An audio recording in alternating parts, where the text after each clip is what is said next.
I didn't always think being big was a bad thing.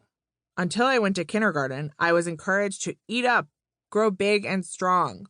I was barely aware of my body beyond its most basic elements: head, shoulders, knees and toes, knees and toes.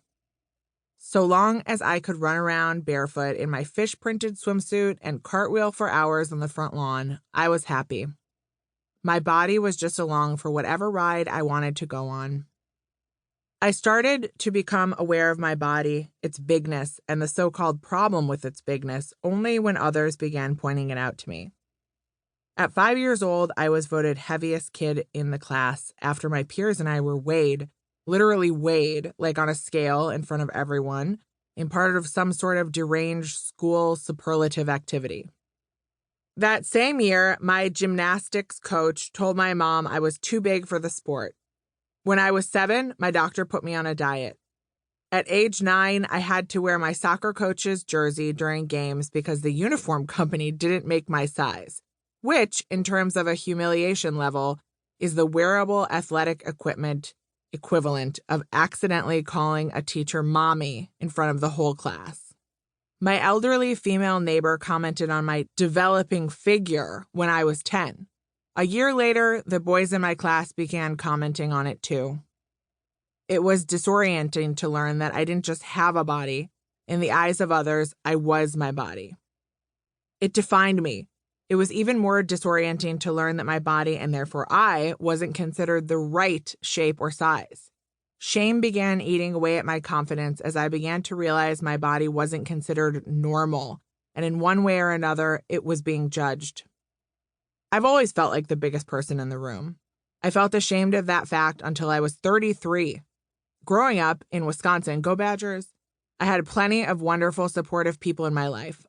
I am lucky to have parents who raised me with the kindness, enthusiasm, and love and care one might typically bestow upon a baby rescue animal before releasing it into the wild.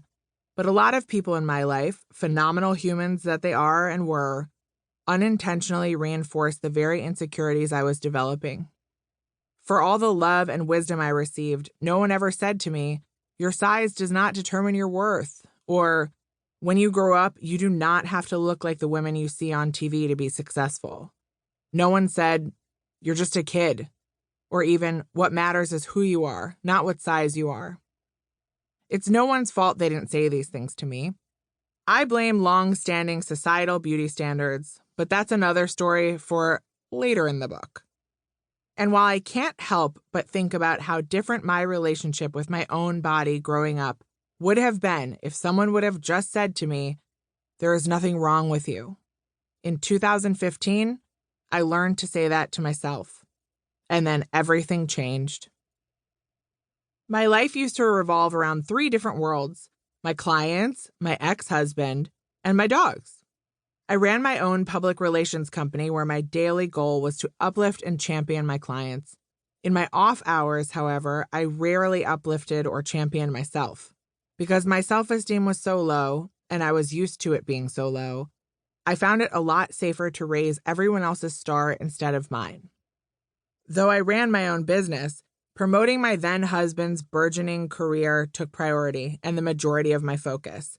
And my beloved dog Toast, who is no longer with us, but will forever bark at the doorbell of my heart, well, she was a canine celebrity, which made me her manager, or her dogager, as I called myself, as a joke, but I was also dead serious. A big part of Toast's career was dedicated to animal rescue. Through her Instagram account, media presence, and event appearances, Toast helped to raise awareness about the horrors of puppy mills and encourage animal lovers to adopt. Don't shop.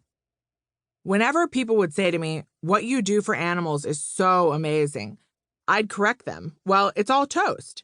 It was all Toast. After all, people didn't show up to charity events to see me. I wasn't the cute Cavalier King Charles Spaniel with a silky chestnut coat, no teeth, the disposition of a calm angel, and a lovely, permanently lolling tongue. And why would anyone ever want to hear from me anyway? Even to myself, I was no one.